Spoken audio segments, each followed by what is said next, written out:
anigoo Maxamed Jeelle Jarrasuuba maamulka al-shabaab waxaan uga shaqay jiray sikada qaadowgeera iyo tawarucaadka intii 10 sano anigoo nabadoon qabiilna sikana qaadaya waxaan ka aruuri jiray soono jowhar burkama bareeyo ilaa intuu dhaxaysa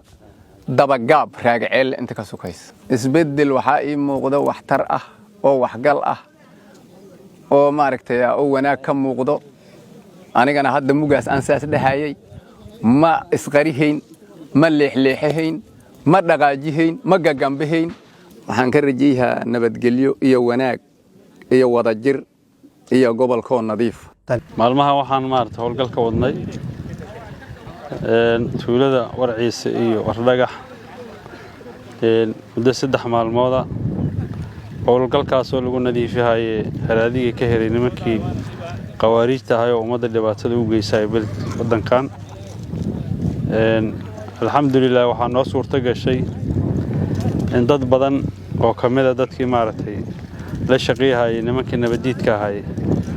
ama ha u qaadana ku hanaqdana kuwa sakaawaadka aruuriyo oo xoolaha dadka ka qaado dadka dhibaateeyo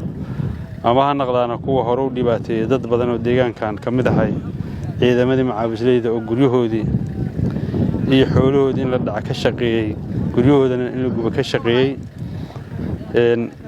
iyo kuwa kale oo maartay ka tirsan kuwaas ayaan maartay qaybo badan oo kamid ah dadkaas ayaa la soo qabtay waana la xiray oo maartay waxay u gudbiyay degmada raagaceel ayaa lagu xiray sida ay u kala daran yihiin hadduu Ilaahay ila dambiyadooda lagu kala qaadi doonaa waxaana loo gudbi doonaa maartay meesha waajibaadka looga mari doono xadgudubka ay u geysteen dadka deegaankan degan ama dhibaatooyinka ay u geysteen waxaan u sheegaynaa qofka soo joogta meeshan ama deegaanadan ku sugan oo la shaqeeyayso nimanka nabadiidka hadday xaatee telefoon kaliya kula shaqeyso ma la dhaafi doono waana lagu raad joogaa waana la soo qaban doonaa meelaha ii xiran shabaab ay soo waraanaha ku hortaagan hadaadan naga cabsayn manin telefoon durkaas oo waana karaama badan haddaad amarkiisa qaadatay kayna diido kayna socay aniga meesha taagan